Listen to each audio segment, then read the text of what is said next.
Okay, so this method of calculating the derivative curve, the new function, the derivative of an original function in this form, so when we do this,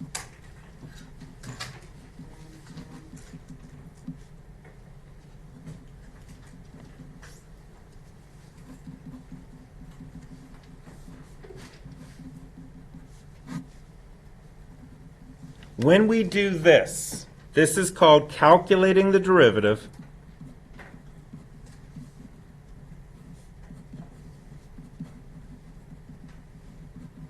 Sometimes they'll say calculating the derivative function. Sometimes they won't. Sometimes they'll just call it the derivative from first principles. I don't know if it's principals or principles. Let me check. Principles.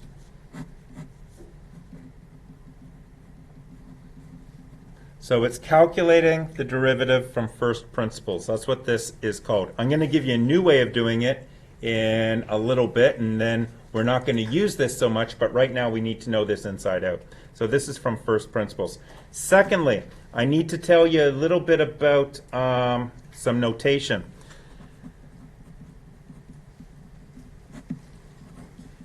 This means the derivative of the function f of x for any x value.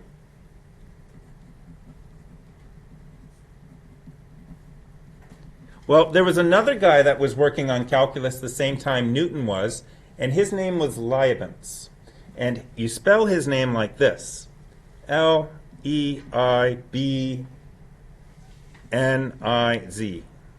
Leibniz. And he was working on calculus around the same time. And to be honest with you, there's a big feud about who invented calculus first or whether they came up with it individually. And there's a lot of fighting about it. There was a time when you were either a Newton person or you were a Leibniz person, and the two didn't go to social gatherings. I know, it was drama in math class. It was awesome. But Leibniz has his own notation for taking the derivative. This is Leibniz's notation for taking the derivative. d by dx. And that whole thing together means take the derivative. And what he would do is he would actually put the function in there. That's where you would put the function to be derivatized.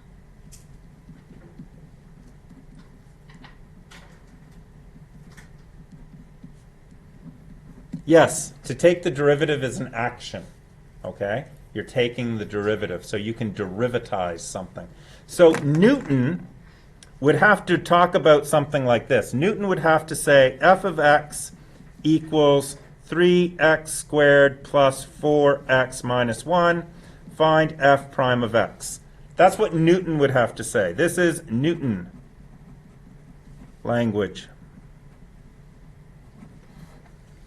Leibniz language, however, and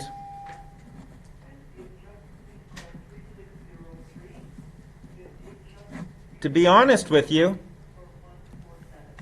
it has its purposes. And Leibniz notation is actually the notation we're going to favor. It's not the notation you're going to favor. You're going to favor Newton's language, and I'm going to favor Leibniz notation because it actually tells us what we're doing. Newton's notation is great if you're a physicist and if we're doing some things. But to be honest with you, Leibniz notation is much more elegant in telling us what's going on. So we need to be aware of this. So, and his short form for talking about the derivative of x would be simply to say dy by dx, where the function that is being derivatized is called y in this case instead of f of x. Okay? And that's just to start you off. So I've got some work that I want you to do. I think I want you to go to page 74 in your textbook. And I think I want you to do questions 6 and 7. Now, I'm noticing in the textbook, they also have another name for this. They don't just call it the first principles, they also call it the definition. They call it the definition of the limit. So first principles, the definition of the limit, they mean the same thing. So again, off to page 74, number 6, number 7, and then we'll regroup and we'll go from there.